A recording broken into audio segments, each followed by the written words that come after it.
these sort of implied assumptions about, the implied assumptions behind a plan. And so outcomes are often described as what the industry would call outputs. 2,000 people have been through our program. What it doesn't answer is how did that make them better off? Are they better off, right? Did the program itself lead to some improvement? And if that's just implied, a lot of times you could find that that really isn't there. I was looking for some untested assumptions and found an example or two. Some of you may remember, I don't have much memory of this, but there was a program called Scared Straight back in the 70s, and I think it still exists in some places. The idea was to bring at-risk youth kids to prisons and get fairly aggressive presentations by inmates that are serving life sentences. And the idea being they will see, the scary and dire consequences of a life of crime and be scared away from doing that. After years of running this program, apparently the tests say that sometimes it made the children more likely to commit crimes. Again, you're dealing with adolescents, their brains, some elements of their cognitive functions are not fully formed. And they might have actually found that kind of intriguing, that they admired the people that were speaking to them or something else. There was not evidence that this would work, and it turned out the program probably led to more harm than good. Another example that I know many of us have seen, my kids went through this, is the DARE program that had uniformed police officers coming to classes, going through hour-long discussions and role plays and really trying to work with kids in the middle school to try to encourage them to think about not using drugs. And of course, the outcomes there after many millions and a lot of activity is that the controlled trials they've done have shown it didn't lead to any increase in drug use, but didn't lead to any decrease in drug use. So there was an untested theory of change connecting the programs to the outcomes. So a theory of change, I've just referenced it without explaining what it is. It's really a concept that tries to link the step-by-step from the actions you're taking to the outcomes you hope to have. And one of the things that makes it powerful is what it forces you to do in order to make a good one. And that is, you need to be very clear about the impact you hope to make. You have to have a clear outcome, not something that is just sort of generalizable, people will feel better about things, but something specific. And then it also forces you to test the assumptions and the logic behind what actions would lead to outcomes that would lead to those final outcomes. And so it's a fairly straightforward process, but it's not necessarily simple to do. And it does force hard thinking and choices. I thought I'd work through an example. This one's a relatively simple and straightforward example, but it illustrates the concept. And there are a lot of concepts like this. I'm thinking about SquashBusters. I'll just say that I have not worked with them directly, though I do know the organization and the founder. But this is not from my consulting work. This is my interpretation from what I understand of the organization. It was founded in 1996 by a professional squash player named Greg Zaff. And it's trying to connect inner city kids to a sport that is usually more associated with Ivy League or British colonies. It's a fairly elite sport. But Greg was a squash player, and he saw that helped him in his development and led him to a great career. So he implicitly assumed that this would be a good discipline and character building approach. Now, we see this approach in a lot of ways. There's tennis players that do this, tenacity being one. There are people who do this with dance classes. There are people who do this with baseball or hockey or any number of other things. And the idea is, connect them to something that was important to the founder, and it'll open up the same opportunities that they had, right? And that's an implied assumption. The underlying assumption being, if you do sports and you get trained in it and you compete, it builds some character, maybe it drives ambition, improves your health for one, and also perhaps builds the character to maybe help you move on to college. And the assumption here in the way Greg has stated it is an assumption that if he gets these inner city kids into good colleges and prepared to be successful, then that's where they can stop. Because there is evidence out there that, if you do well in college, then ties to higher income and that. So he doesn't need to make that assumption. It's already evidence-based. One of the things in thinking about the opportunity gap that he did, though, is think about, what else is involved, right? Because getting into college is more than being good at sports, right? There are other elements that have to be taken into consideration. And so this is where he used some research that was already existing. He didn't have to do his own research to develop a more complete program, right? Because the other key to this, of course, is in order to succeed in college and have that lead you out there, you have to get into college. And it turns out that if you think about the audience he's targeting, they're not likely to be in high-performing schools. Boston is really working hard, but pretty far from where they want to be at this stage. They're less likely to get tutoring or even have role models that have been to college. So they don't have some of the cultural things that help more advantaged kids get into college. And so it's more than just the sports and the implied, hey, if you focus on this, you'll build stronger character and just do better. There are other things that maybe you need help with. And so that forced him to think about building out a complete program. So in addition to the squash and the competition, they have tutoring, mentoring, explicit connections that ask the students to think about their grades and make sure that they maintain a grade point average. And so it's really thinking through all of the things that are needed to help the kids succeed. Not all of the programs that do this add all of the elements that really think it through. So this came out of thinking about what are the steps that really are needed to take to get to the outcome he wants. I thought I would show it in terms of how you might illustrate it in a theory of change diagram. And then maybe we'll see if there are any questions on this. His stated outcome is every young person getting opportunities they need to fulfill their greatest potential. And what he's thinking there is, if I can help them get into college or a good college, then this helps them achieve other things. So we'll use that as their own outcome. And the key activities that they put into their program, besides the squash training and competition, also include tutoring, SAT training, and some community activities to engage the kids beyond just the sport. Okay. And there's some explicit assumptions here as well, right? He is basing a lot of this on the idea that college is a key path to better opportunities. And if he can help youth get into college and be prepared to succeed in college, then that's his endpoint. And later on, he can find out how they do. You keep in touch, but of course, it takes a long time for somebody to get from 8th grade in a program to graduating from college and beyond. So these are the intermediate steps that he can measure outcomes along the way. The intermediate outcomes he's looking at are the kids in the program stay healthy, they do better than their peer average in terms of grades and SATs, and he also can look at how many of the program grads go on to college.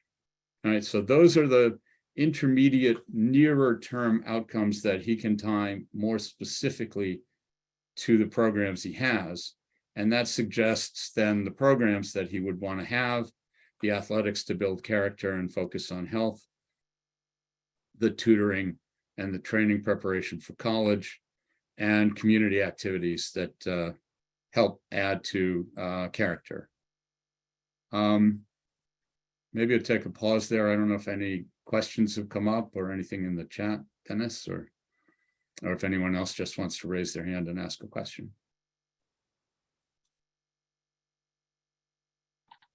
Yeah, well, it's not a direct question on what you presented, but yes, we will be sending the slides to you. Okay. I see Kathleen has raised her hand. Is that okay? Maybe Kathleen, if you want to unmute.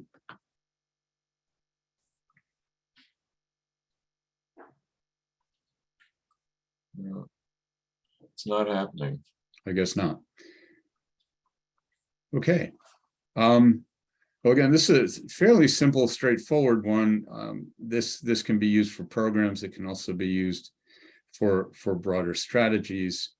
The key about it is that it forces the assumptions to be explicit, and that gets you to think about what evidence out there supports those assumptions, or how do you test those assumptions, and what are the things you track. So, leaning on this example again, there's already plenty of research that says if you have better grades and better SAT scores, you have a better chance of getting into college. There's also evidence, as we pointed out, that disadvantaged kids don't have as much support as others. If they get more of that support, they can get better scores. That's something you can test by setting up the training and mentoring program.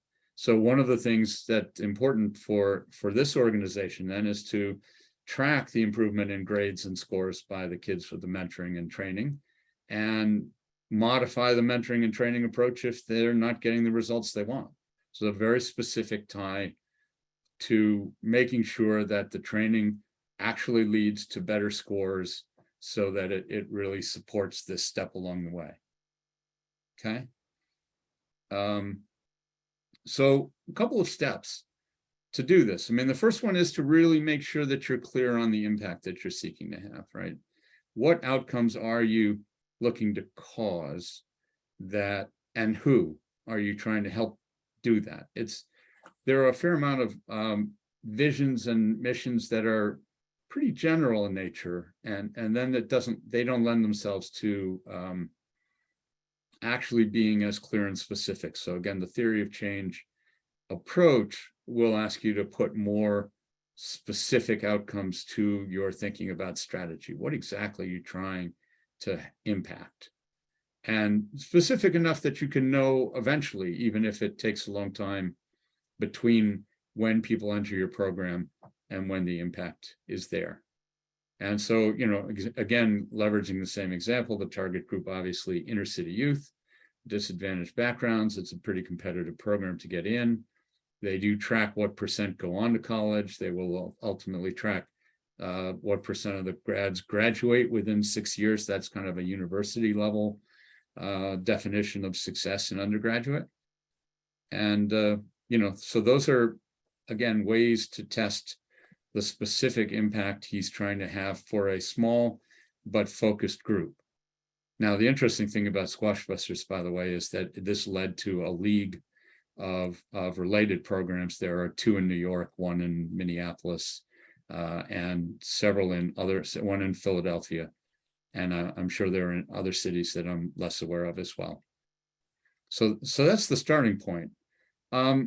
I was sort of wrestling with that in terms of how do you tie vision to that. And I saw, for example, I've been talking to an organization that's focused on homelessness. And so I was looking at how people think about it. And you start by how you define the problem. So very quick search, I already turned up 2 that have a very different definition. I'm not going to walk all the way through all these, but for example, the New City Initiative in Portland thinks it has more to do with relationships, and that people become homeless when they run out of relationships. You can see that as something that sounds logical, I'm not sure where the evidence is for that. And if I were with New City Initiative, I'd want to try to find out what supports that and what kind of relationships, so you can start to think about what the intermediate outcomes are. If the goal is to, again, it's not clear, are they trying to keep people who are currently housed from becoming homeless, or are they trying to help people who are already homeless? It appears that this one's probably trying to help people who might be at risk of becoming homeless. Hospitality House in San Francisco views it more as an issue of income inequality, and that would suggest a very different vision for the kind of outcome that they would like to have and the kind of intermediate outcomes and programs that they would have to make.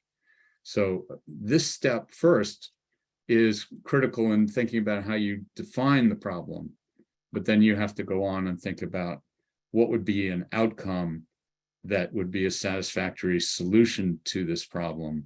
And then you can use the theory of change to think about the links to actions. So the second step is to think about the outcomes you want and think about how you would solve them. What are the barriers that are in your way that limit people from being able to achieve the outcomes? And is there evidence that supports that? Again, this is a place where you look for industry research. You don't have to do your own. There are a lot of studies out there about different types of activities that have led to different solutions. If you can connect those to your intermediate outcomes on the path, then you have more reason to understand that if you accomplish this intermediate outcome, there's an evidence that will link to the next step or to the final outcome you're looking for, right? So again, with SquashBusters youth in the programs, if they sustain their good grades and get good SAT scores and they get into good colleges, the evidence link between that and being able to be successful later on is what they're relying on. And here's another example of a different approach to that. Bikes Not Bombs is also here in Boston, and they're trying to work in the inner city and improve economic mobility for people that don't have much advantage. They define it differently. In this case, they're not defining it as a college achievement, but more about post-secondary employment. And their intermediate outcomes that they have tied to better chances of employment are that if you go through high school and develop an employment portfolio, having had some jobs where people maybe have mentored you, taught you about what you need to know in a working environment that you might not have learned in high school, may not have learned from your family, you end up with a better employment portfolio, and that helps you get a job when you graduate from college. So their program decisions are very different, but they're really based around internships and apprenticeships, helping learn to build bicycles, learn to repair bicycles, and the like, okay? And finally, then you need to be explicit about the links and draw the connections. SquashBusters program connects specific actions that are not just the squash that the founder was focused on, but the tutoring and the training, so that he gets to the intermediate outcomes that lead to the next step, which is college, which leads to this ultimate goal, which is if they're successful in college, hopefully they'll continue to be more likely to be successful in life. Bikes Not Bombs incorporates the actual work experience because they're focused on having the work experience to help get the next job. So two different kind of examples, but the theory of change behind them is what drove their choice of activities, and therefore also, by the way, the choice of activities that they don't undertake. This, again, I didn't go deeper than this. I realize we've got a lot of time, maybe more than we need for Q&A, but I think the point of this, really, I hope I've illustrated, is that's a valuable part of strategic planning because, and it's a straightforward part, though it's not necessarily simple, because you really do need to go beyond your inherited assumptions to really seeking evidence-based,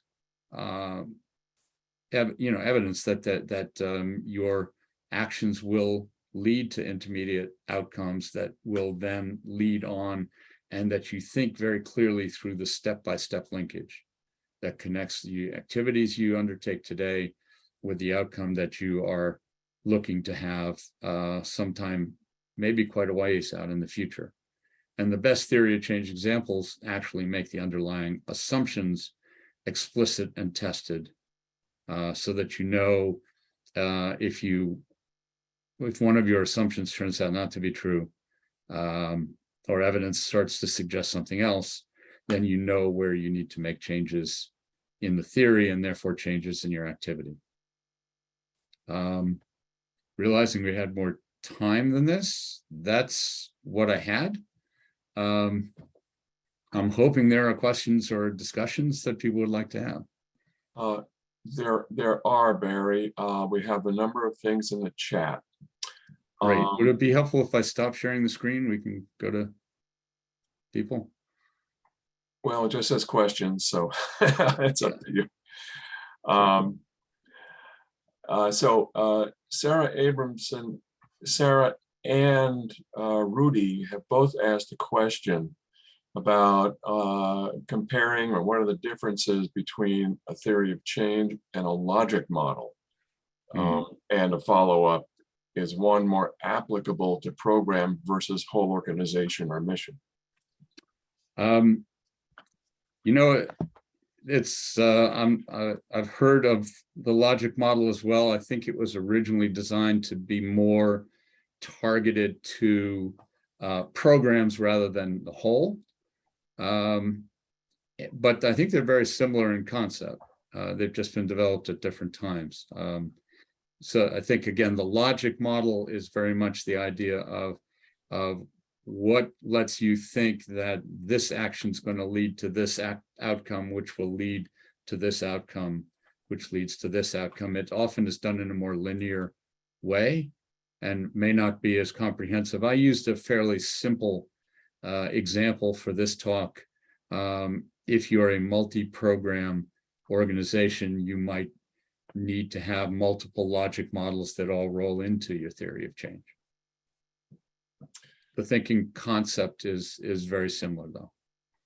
Okay, and we have a question from Bernadette.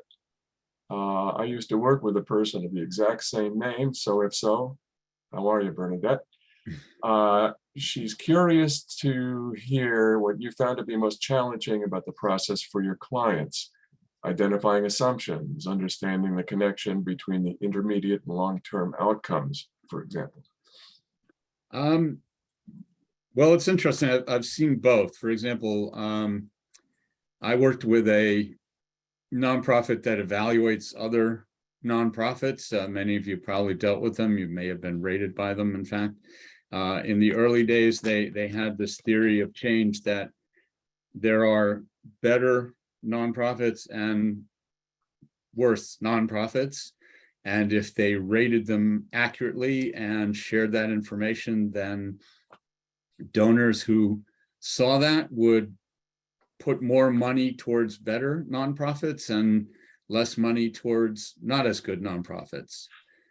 They were able to test that by checking, people that come to the site, and it's clear that if they see a higher rating, a lot of the people that came to their site to review the ratings reported that they did make changes in where the money went. So it's clear that the rating approach could move where funds are. I think many of you may actually have had that experience from the other side. What became the bigger challenge is the ultimate assumption that their rating correlated with effectiveness. That in fact a 4-star charity is demonstrably better than a 3-star charity, and that's a very difficult assumption to support. And so the strategy ended up being aimed at trying to find more than just the original way of thinking about it, into how do we develop a rating system that somehow is reliably indicative of a better performing. So they're still working on that. Part of the challenge, of course, being how do you evaluate the outcomes if you're trying to decide between, a research organization trying to cure cancer or a sports-based thing trying to get kids into college, or any number of other types of nonprofits.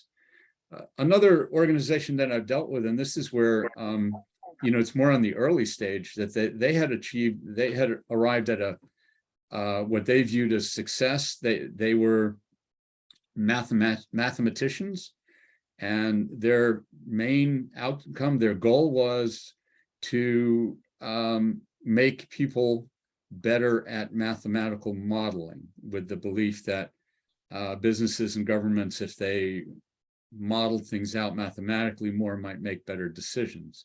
So their solution was to create contests and get high school teams engaged in math contests. The challenges they could figure out, the early step would be, if you hold the contest, maybe kids will come, but we don't know if you're getting kids who are already good at math or kids that aren't, who find this an interesting way to get more engaged. They also had an outcome challenge, which is great. They've more people in the contest. How many of them stay in the math field? How many of them go on? The theory of change issue helped. We never really arrived at a good theory of change for them. And part of that is that, they're doing stuff that may or may not be useful, but being mathematicians, they felt good about running math contests. And that makes it a hard story to tell to donors, by the way. So there, it's part of getting past their inherent assumptions that naturally, if we do this, it will work. So why do we need to, to go through the evidence research and the like? Okay, thank you, Barry. Long answer to a short question, sorry. Well, that's what we're here for. And the questions are mounting up. So we have several more for you. Okay. Anna asks, what tips can you provide for communicating the value of theory of change exercises and thinking to program leads who are busy and don't wish to take a step back from the daily activities?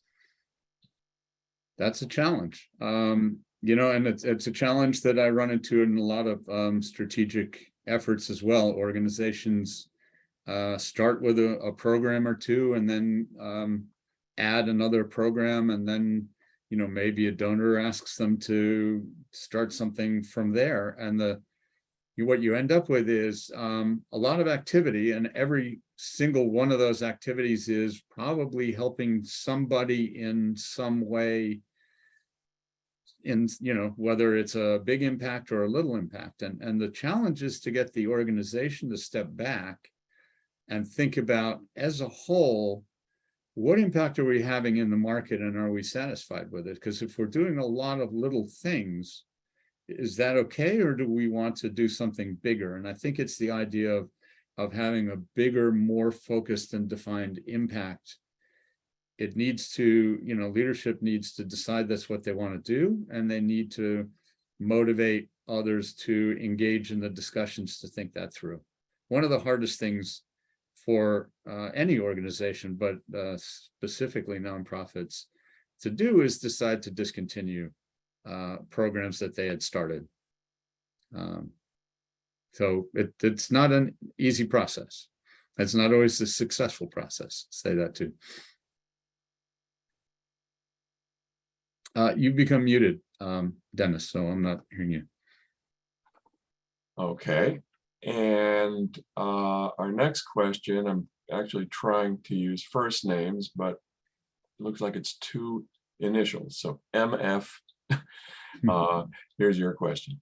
They would like to hear more about the ways progress toward change can be measured that are more rooted in the actual data, and how to create an internal culture of data and measuring real progress in the real world.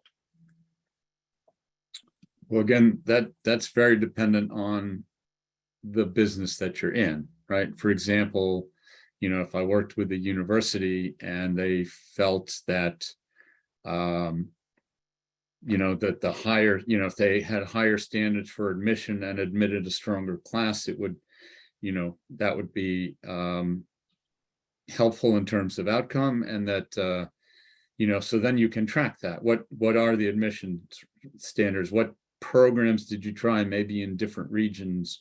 Did you have different outcomes from those admissions approaches, et cetera? Then, trying new programs for student retention. How do you keep people from dropping out? Again, you can test the programs and see if you can impact the rate of dropout. So those are a couple of the key metrics you'd want to track. One of the key things about measurements, though, I would say is in any situation, it's useful to try to find a few critical ones.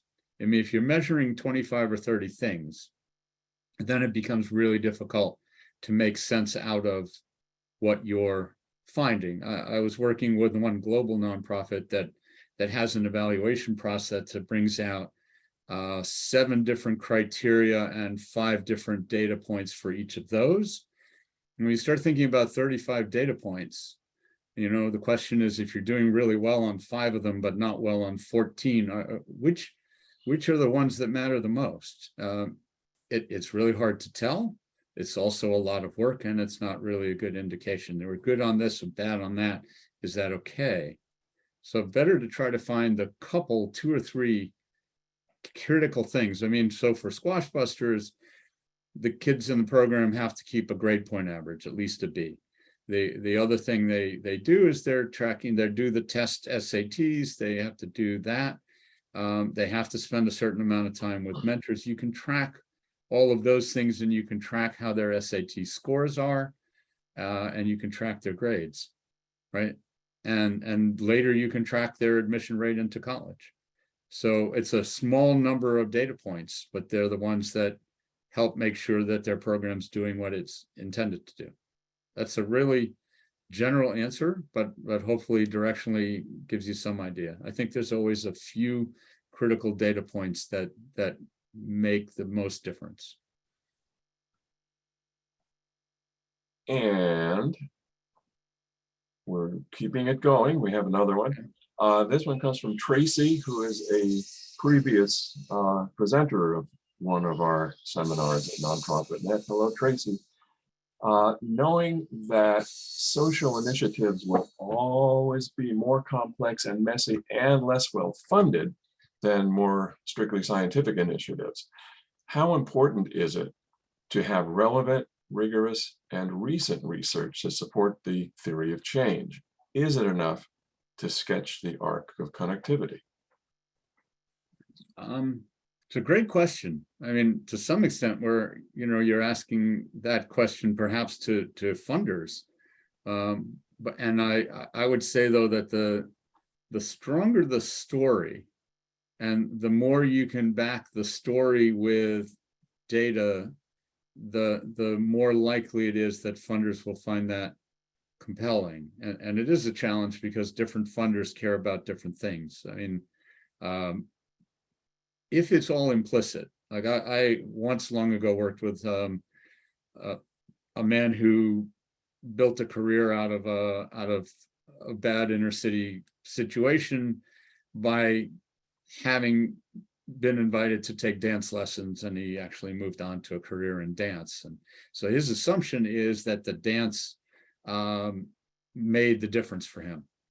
There were a lot of other embedded assumptions in there. He never really stated them. So he's basically going to donors and saying, I have a dance school. I teach young children to dance. It's good for them. Well, how? People who couldn't make that connection themselves often found it less compelling. It was not, so having the evidence that says, I've done these 3 things, and those 3 combined are shown by these studies to cause an outcome, I think that tells a better story.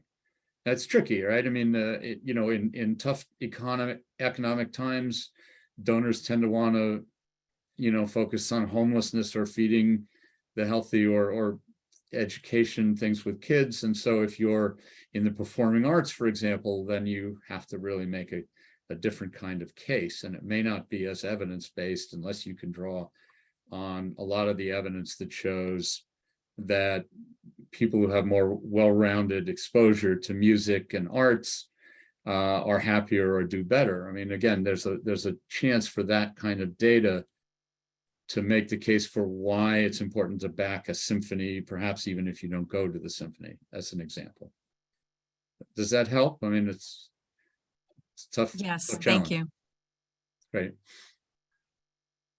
And we've just heard from Francesca.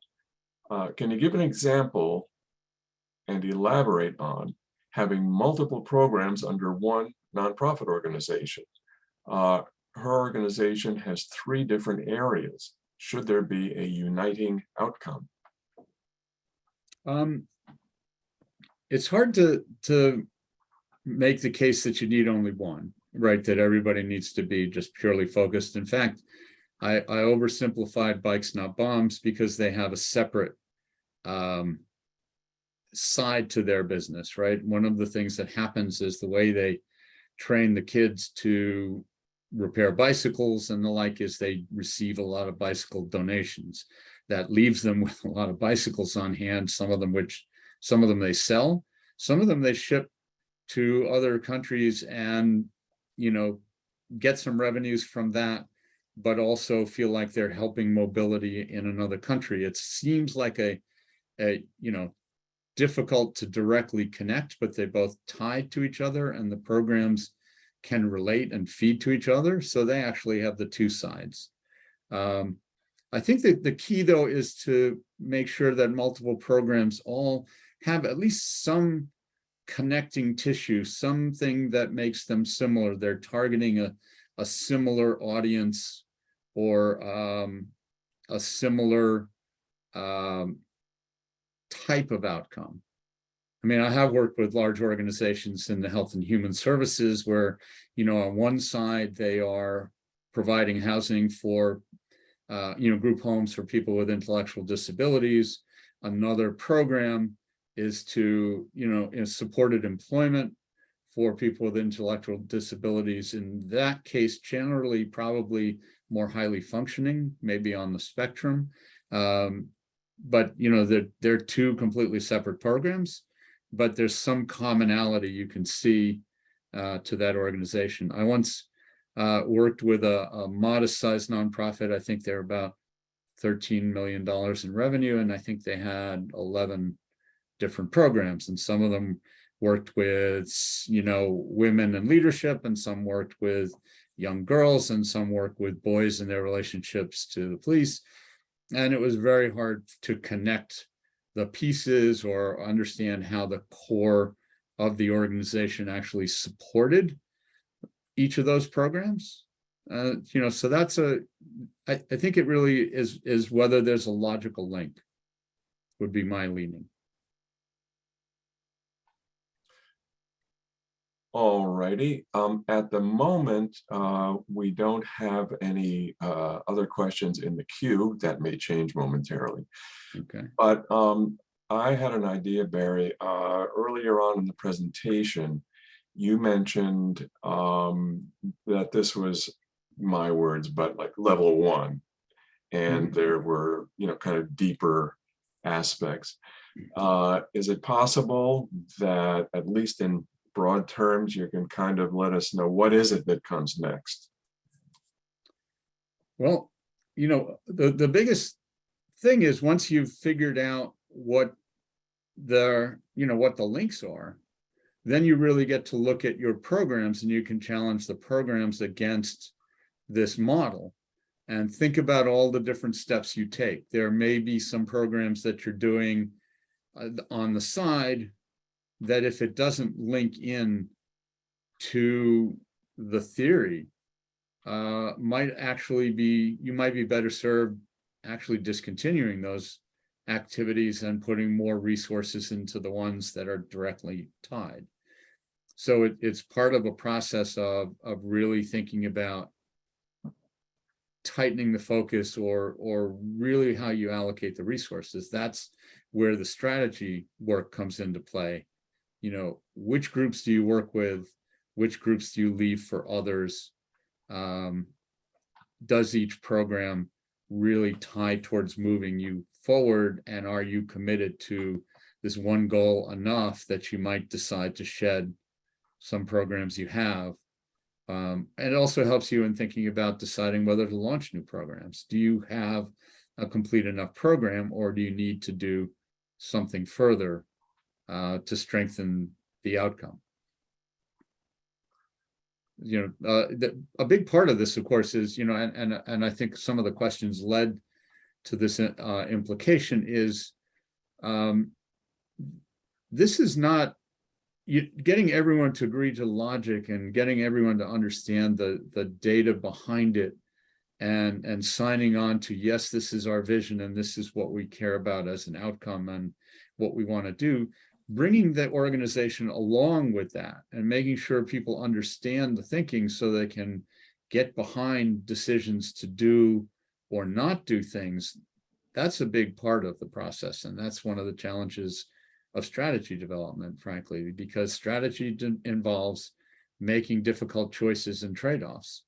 And anytime you take resources from one area towards another area, there's somebody in that area you've taken them from, or somebody that believed in this other approach. And that's, you know, so that takes some doing, that takes bringing the team along, that takes a process of building consensus and understanding, and then coming up with a simplified reporting structure so you can keep track of, we know that if we do these three things well, and here's how well we're doing, that we're on the right path. Okay, now I have seen various management models for many different topics, and there is a technique where they just imagine a graph, whether it's a pyramid or whatever. They say, flip it upside down. Yep. So I'm going to flip things, and I'm going to ask you if you have questions for us.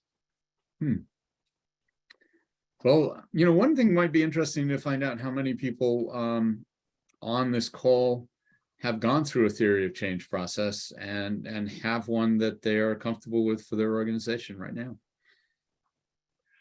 I'm guessing the best way to do that would be just put a quick Maybe note. raise their hand. Yes. Or... Well, raise your hand or put a yes in the chat.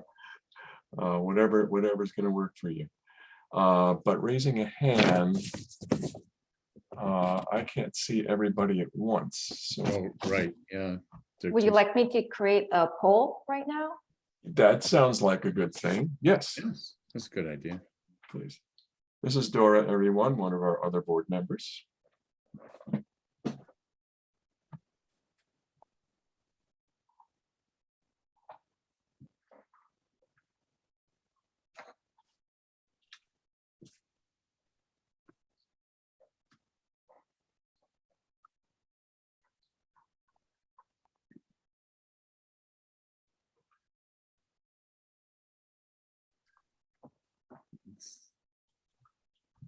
Okay, I can read there are a couple of responses that are not simply yes or no's in the chat.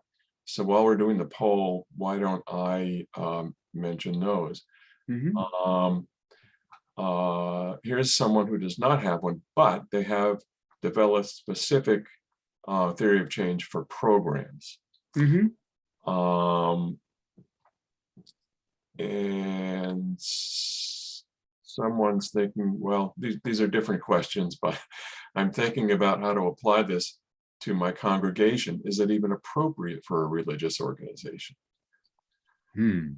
That's a really interesting question. Let us pray. Yes. Probably not for the core business of the congregation, if you will, but perhaps if you know, in its philanthropic side activities, you know, if they decide to create a program for kids or something along those lines, then, you know, probably makes sense for those programs. Right? That, you know, a lot of times it's the side things where they create a new training program or something that gets the kids out or to do activities in the community. What are the outcomes you hope for that? If it's just generally it's a good thing to do, then maybe it isn't required because it could be supportive of the, you know, overall congregation. But if you actually launch something with an intent for an outcome, separate from, you know, the religious services, I think that could be useful. Dora, how are we doing with the poll?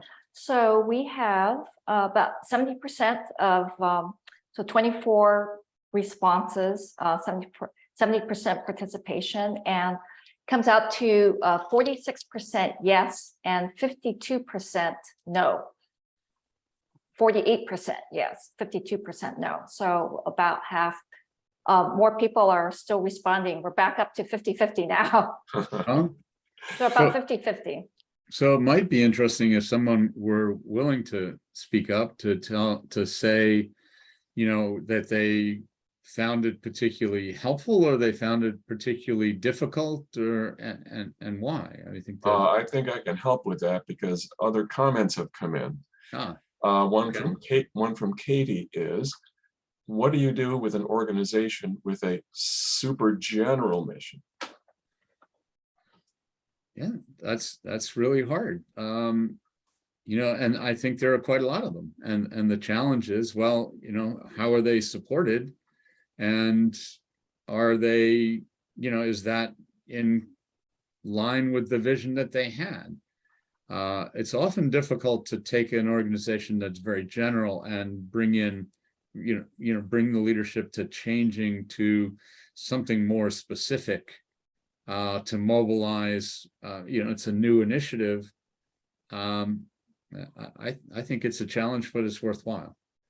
But I would say, you know, there are 1.6 million nonprofits in the United States. I'd say a fairly significant number of them are pretty general. And so, you know, they don't do much harm most cases, but they may not do as much good. And you really need to be driven to say, I want to take that extra step. Okay, what size group have you found works well to develop TOCs? I assume that'd be like a task force as opposed to the size of the organization. Yeah, well, often when I do strategic work with nonprofits, I look for a strategic planning committee of some size. Generally, you know, 5 to 7 is a good work size, composition of some leadership, some board, potentially very active and engaged board members, and then, you know, some people that are a little tied to the hands-on operations of some of the programs. You have to be careful that you're not bringing people in who have a pre-established point of view, that they aren't open to changing. I have found if you make that group too large, though, for example, I did work with a client who insisted on a lot of engagement and brought, I think, 15 people to the strategic planning committee. And as a result, we never had a planning committee meeting where the whole committee was there. Plus, it took a long time between meetings to get them scheduled. So 5 to 7 is a nice group. It needs to then be able to communicate out to the parts that, you know, communicate to the board, communicate to the team. You don't send them away into a locked room and have them come out with the answer. They need to, you know, bring the organization along through the process. Okay, we're getting close to time. We have 2 more comments, and to my eye, they literally are comments rather than questions, but they're sharing some good information. If I'm going to take the opportunity to just share them with everybody. Bernadette says, I've been involved in 2 theory of change processes as a staff member. Both finished products were so complex, ! I think trying to keep it simple, focused on the essentials, is key. And then our I second. would agree with that, by the way. I've seen, and in looking for other examples to put forth, I found some really involved ones with a lot of text, and I found myself struggling to figure out how it would help me decide what to do and what not to do. So I completely agree. And Tony, and Jane say, we're developing a theory of change as part of our current strategic planning process. As an advocacy organization, it's challenging to measure our impact, so intend to focus on longer-term vision with specific steps we believe are critical to get us there. Makes sense, though. I mean, if you're advocating for an outcome, chances are maybe you're deciding that the strategy is to try to impact legislation, and therefore, who influences the legislation, whether it's legislative, the state or whatever level it is, and therefore, how do you mobilize people to try to influence them, or is it a get out the vote approach? I mean, I think there are clear approaches depending on what you think is the most effective way for that outcome to be brought about. So there's still some value in thinking that through. Well, thank you for that comment, Barry, and thank you for today's presentation. We have a huge amount to think about and think through, so we're very grateful. Well, and thank you. I've appreciated the chance to be here, and I do hope that it was helpful and interesting to you all. Oh, yes. And looking forward to our next Zoominar, what to do and not do when your executive director leaves. And that's led by CEO and CEO consultant, Paul Tontat. And that's Tuesday, October 11th, once again from 1 to 2 p.m. And before you leave, please remember that hundreds of organizations have benefited from our Zoominars. And the way we can keep them open to everyone without charge is with your financial support. So please consider making a gift of $10 to $20 or more. And we'll be emailing donation links along with our survey, our feedback survey link. So thank you. And we look forward to seeing you on October 11th.